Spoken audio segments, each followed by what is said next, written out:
Caitlin Clark just won something bigger than a championship. This week, March 18, 2026, at 3 in the morning in a Manhattan hotel, the WNBA and its players' union finally shook hands on a new collective bargaining agreement after 17 months of labor war. Clark was there for the champagne toast at the Langham Hotel in Midtown. Her exact words were, quote, "What we just accomplished is going to change the lives of so many players." And she's right. It will change lives. But the life it might change most dramatically belongs to a 91-year-old billionaire in Indianapolis named Herb Simon, a man who's owned the Indiana Pacers for over 40 years and whose legacy now depends on a WNBA salary cap that just jumped from $1.5 million to $7 million.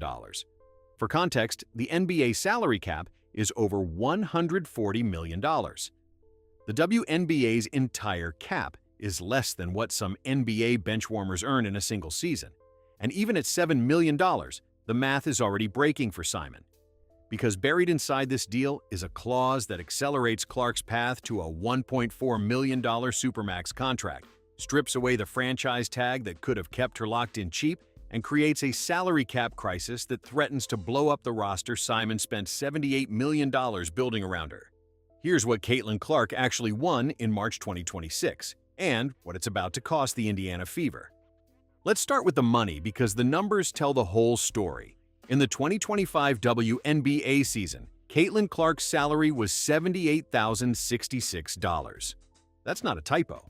The most marketable player in women's basketball history, the player who generated an estimated $100 million in value for the league by some measures, was earning less than a first-year public school teacher in most states. Under the new CBA, Clark's revised rookie contract jumps to somewhere around $400,000 to $500,000 for the 2026 season. That's a 5 to 6 times increase, and it sounds great until you realize the new league average salary is roughly $600,000. Caitlin Clark, the biggest draw in the sport, will earn less than the average WNBA player this season. The salary cap itself went from $1.5 million to $7 million, according to ESPN's Shams Charania, who broke down the deal's financial structure. The supermax, the highest individual salary allowed, starts at $1.4 million. The league minimum jumped from $66,000 to over $300,000. And across the life of the deal, players will receive an average of 20% of gross revenue, up from 9.3% under the old agreement, according to MarketWatch. This is a 7-year deal with an opt-out after year 6, per front office sports reporter Annie Costabile.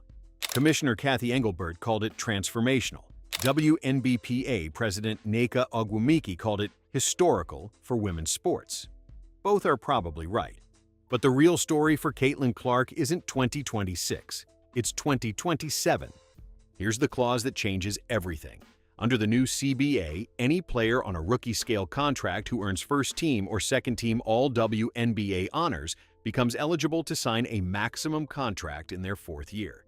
And critically, players who sign these accelerated extensions are not eligible for the core designation. That's the WNBA's version of the franchise tag. This is already being called the Caitlin Clark rule, even though it applies to other players too.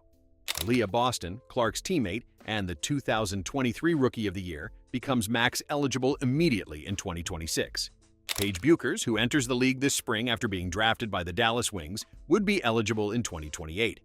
But for Clark, the math works out perfectly. She made first-team All-WNBA as a rookie in 2024. Under this new provision, she can sign a supermax deal worth $1.4 million starting in 2027. And because the no-tag clause is attached, Herb Simon can't use the core designation to lock her into a 1-year deal and kick the negotiation down the road. She gets full control over her future 1 year earlier than the old system would have allowed. 2 weeks before this deal was reached, Clark told reporters at Team USA training camp in Miami exactly what she thought about the negotiation process.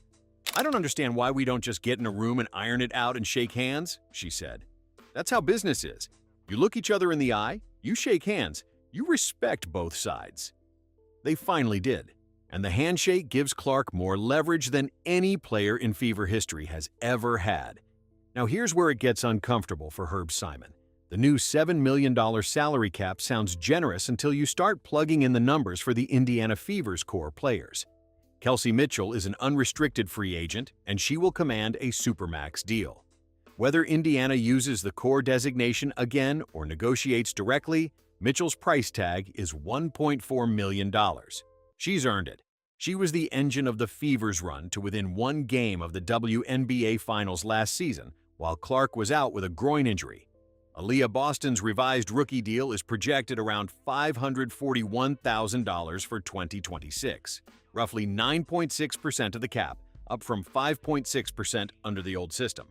Clark's revised rookie deal lands somewhere around $400,000 to $500,000. Add those three together: Mitchell at $1.4 million, Boston at roughly $541,000, Clark at roughly $500,000. That's approximately $2.4 million committed to three players, out of $7 million. That leaves around $4.5 million for 9 remaining roster spots. Sounds manageable, right?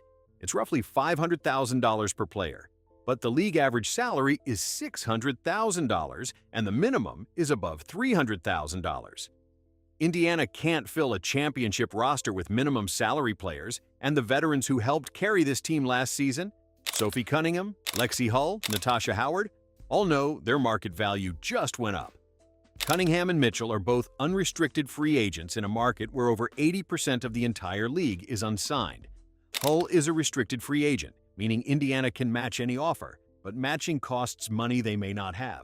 And the Portland Fire and Toronto Tempo are brand new expansion franchises with cap space to burn and no stars to pay. A team like Portland would happily overpay for a proven veteran like Cunningham or Howard. Here's the dilemma Simon can't avoid. If he doesn't offer Mitchell the supermax, someone else will, and losing her would be catastrophic. Mitchell averaged over 19 points per game down the stretch last season. She kept the Fever competitive during the 2 months Clark was sidelined. But if Simon does pay Mitchell $1.4 million, and Boston's revised deal is $541,000, and Clark's is $500,000, then 2026 is tight but survivable. The problem explodes in 2027 when Clark becomes supermax eligible herself.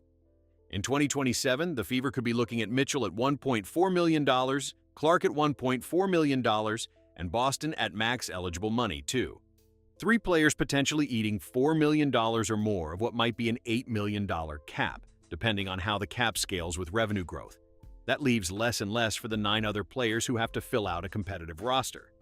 This is the structural trap that owners like Steve Ballmer, who runs the LA Sparks with deeper pockets and a bigger market, can absorb more easily than a small market owner like Simon. And remember, Simon isn't just a WNBA owner. He sits in all 3 stakeholder categories. He's an NBA owner with 42% of the league, a WNBA team owner with another 42%, and a capital raise investor with the remaining 16%. Every dollar the players win in revenue sharing comes partly out of his pocket 3 times over. The Indiana Fever were founded in 1999 as part of the WNBA's expansion. For a quarter century, they operated in the financial shadow of Simon's Indiana Pacers. The franchise's peak was Tamika Catchings, leading them to the 2012 WNBA championship, but the economics were always modest. Then Caitlin Clark arrived in 2024, and everything changed overnight. Attendance records shattered, television ratings spiked. The Fever went from an afterthought to the most-watched team in the league. Forbes estimated the franchise's value surged past previous expectations. Simon committed $78 million to build what Sophie Cunningham described as potentially the best practice facility in the whole world, men or women, scheduled to open before the 2027 season. He invested $360 million in renovating Gainbridge Fieldhouse with a lease running through 2044. Simon bet big on Clark's impact. But the CBA the players just won means the cost of keeping Clark and the team around her is about to escalate dramatically faster than Simon may have planned. The WNBPA opted out of the old CBA in October 2024. 17 months of negotiations followed. A 98% strike authorization vote in December 2025 showed the players meant business. The March 10th deadline came and went. Then 8 straight days of marathon sessions in Manhattan, over 100 hours of bargaining, finally produced a handshake. WNBPA Vice President Brianna Stewart called the deal transformational. Executive Committee member Alicia Clark told the Associated Press, "We opted out because what we were giving to this league and what we were getting back didn't match. You could feel the growth everywhere, but it wasn't showing up for the players the way it should. Sportico reported the two sides spent over 100 hours at the bargaining table in just 8 days. The growth is showing up now, and the bill is landing on Herb Simon's desk. Before Simon can even think about the 2027 cap squeeze, he has to survive the next 3 weeks. And I mean 3 weeks. This is happening right now. The expansion draft for the Portland Fire and Toronto Tempo is expected around April 1st through 6th. That's less than 20 days from today. Indiana will submit a protected list, currently believed to be 5 players, and anyone not on that list is available to be poached. Clark, Boston, and Mitchell are obvious protections. Michaela Timpson, still on her rookie deal, likely gets a spot. That leaves one remaining protection slot and a roster full of players who helped Indiana reach the conference finals. Cunningham, Hull, and any other veteran on the roster could be plucked by Portland or Toronto with zero compensation to the Fever. Kelly Krauskopf and general manager Amber Cox have to navigate this minefield while simultaneously preparing for the most chaotic free agency period in WNBA history. Over 100 players hitting the open market in a compressed window that may last only days instead of the usual weeks. The 2026 season is a bridge year. The real test arrives in 2027, when Clark's supermax kicks in, Boston's max extension likely hits, and Mitchell, if re-signed, is still commanding top-of-market money. That's the year Simon's investment thesis gets stress-tested. And for a 91-year-old owner who's spent over 4 decades building his sports empire in Indianapolis, this isn't just a business decision, it's a legacy question. What does Herb Simon leave behind? If the Fever win a championship before then, or even reach the finals with Clark healthy for a full season, Simon's $78 million facility and $360 million arena renovation look like genius long-term investments. The franchise value climbs, local revenue grows, and the cap math becomes more manageable as the salary cap itself rises with league revenue. But if injuries return, or if Portland or Toronto poach key role players, or if the cap doesn't grow fast enough to keep pace with 3 supermax-eligible stars, Simon faces a choice that every small market owner dreads. Pay the luxury tax to keep a contender together, or let pieces walk and hope Clark alone is enough. Clark herself seems to understand the stakes beyond her own paycheck. Her toast at the Langham Hotel wasn't about her raise from $78,000 to $500,000. It was about the minimum salary players who went from $66,000 to over $300,000. It was about housing stipends, retirement benefits, improved pension structures, family planning support, and facility standards.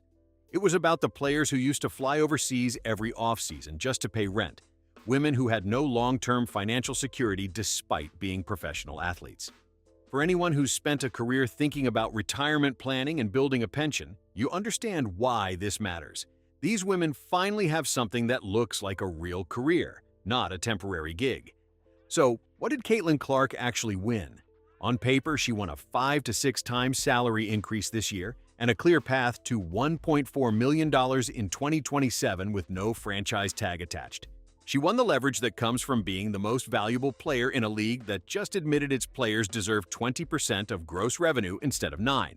But what she really won is something bigger than a contract clause. She won the right to choose. Stay in Indiana because she wants to, not because the system trapped her there.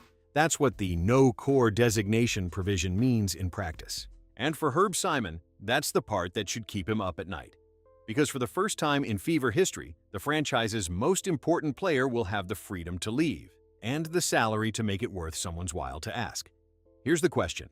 Does Herb Simon have enough money and enough vision to build a championship roster around 3 max salary players in the smallest market in the WNBA? Or did this CBA just guarantee that the Fever's dynasty window has an expiration date? Let me know what you think in the comments. And if you want to keep following the business behind the basketball, hit subscribe. This offseason is about to move fast. Thanks for watching.